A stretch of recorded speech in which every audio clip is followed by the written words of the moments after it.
Ir vėl žiūriu, tą savo žalį skylę uostai. Dėk tą savo šūdą į šoną. Klausyk, o tu girdėjai, kad nuo 25 dienos TikTokas keičia savo taisyklės? Šokas buvo. Turbūt girdėjai, kad negalima bus elgetauti ir prašinėti dovanėlių. Gyvenimas yra toks, yra žiaurus. Nes užbanins.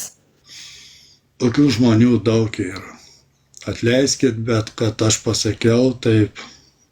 Tai va, Petriuk, labai įdomu dabar, kaip vyks tie laivai, nes pas kai kuriuos laivuose tai tik tais tokie žodžiai, kad įmesk rožytę, arba pirštinės, arba liūtą mesk, viskas.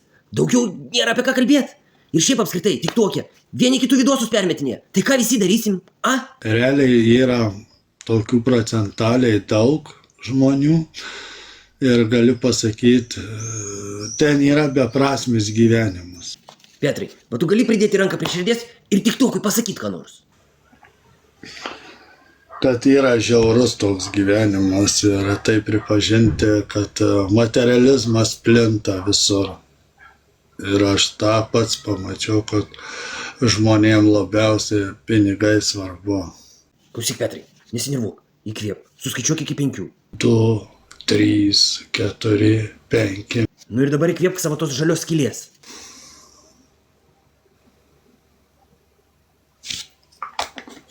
Tai va, hebrytė. Nu, matau biškį geriau. Ačiū už pirštinę, tai jau. Nedėkok ir neprašinėk dovanėlių, nes užbanins. Na, dėl dėkojimo nežinau, bet dėl prašinėjimo tai 100%. Žiauru, žinai.